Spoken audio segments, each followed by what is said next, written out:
আসসালামু আলাইকুম। নামাজ আসলে এক ধরনের এক্সারসাইজ।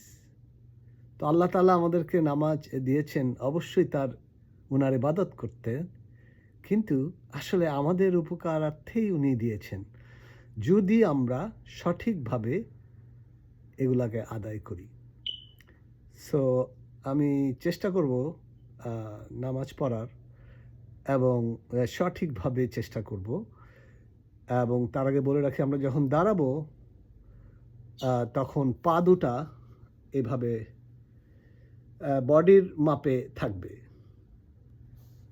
এভাবে না বা পা ছড়ায় না। পা ছড়ালে কাঁধে কাঁধ মেলানো যায় না। তো সুন্নাহ অনুযায়ী এটা ঠিক না যদিও অনেকেই করে। যাই হোক, আর পা দুটো এরকম সমান থাকবে আর পায়ের দিকে আমাদের এভাবে সমান থাকাতে এটা একটা কবরের মতো হবে। তাহলে আমাদের মৃত্যুর কথা চিন্তা হবে। তো সেটা একটা উদাহরণ। তারপর আমরা যখন আল্লাহু আকবার দিব, তো সেটা এখানেও রাখতে পারি, মাঝে, মাঝে একটু উপরেও রাখা যায়। তো এটা যেহেতু একটা এক্সারসাইজের মতো, শুধু ধ্যানটা আল্লাহর দিকে ঠিক রেখে আর শরীরটাকে একটু টাইট করে, হ্যাঁ, জানি আমাদের মেরুদণ্ডগুলা সোজা থাকে, এরকম সোজা থাকে, হ্যাঁ? তো তাহলে ওই সোজার মধ্যে আমাদের এক্সারসাইজ হচ্ছে। কাইরোপ্র্যাকটিকের কাছে অনেকে যায়, হ্যাঁ? সেটা এখানে আমরা নিজেরাই করছি। তারপর যখন আমরা রুকুতে যাব, হ্যাঁ, তখন পুরা বডিটা স্ট্রেইট থাকবে। হ্যাঁ? আর আমাদের চোখটা সেজদার দিকেও থাকতে পারে। আর না হলে ঠিক ২ পায়ের মাঝখানেও থাকতে পারে। কিন্তু স্ট্রেইট থাকবে। এটা কোরআনের আয়াতে আছে। ওটা সিজদার ক্ষেত্রে আল্লাহ বলা হয়েছে, যখন তোমরা সিজদাতে যাও, তোমাদের মুখমণ্ডল সোজা রাখো। তার মানে নাক ১ম এ টাচ হবে, তারপরে কপাল টাচ হবে। এটা শুধু টাচ হবে। খেয়াল রাখতে হবে জানি একটা পিঁপড়াও না মরে ওই স্পর্শের সময়। হ্যাঁ? সেইরকম হালকা টাচ হবে, কপালও হালকা টাচ হবে। তাহলে আর দাগ পড়ে যাবে না। তো আ তাহলে হাতের উপরই আমাদের সমস্ত বডিটা আসলে রাখছি।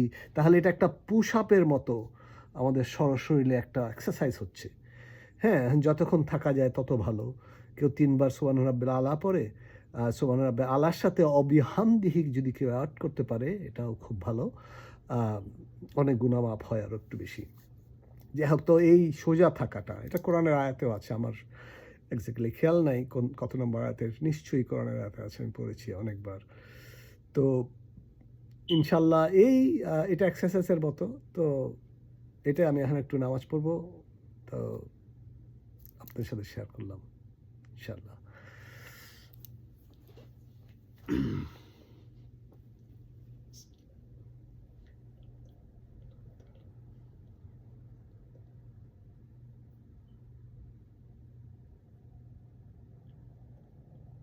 আল্লাহু আকবার।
লা ইলাহা ইল্লাল্লাহ মুহাম্মাদুর রাসূলুল্লাহ সাল্লাল্লাহু আলাইহি ওয়াসাল্লাম আস্তাগফিরুল্লাহ লা ইলাহা ইল্লা হুয়াল হাইয়ুল কাইয়্যুম লা তাখুযুহু সিনাতুন ওয়া লা নাওম লাহু মা ফিস সামাওয়াতি ওয়া মা ফিল আরদি মান জাল্লাযী ইয়াশফাউ ইনদাহু ইল্লা বিইذনিহি ইয়ালামু মা বাইনা আইদিহিম ওয়া খালফাহুম ওয়া লা ইউহিতুনা বিশাইইন মিন ইলমিহি ইল্লা বিমা শাআ ওয়াসি'a কুরসিয়্যুহুস সামাওয়াতি ওয়াল আরদ ওয়া লা ইয়াউদুহু হিফযুহুমা ওয়া হুয়াল আলিয়্যুল আযীম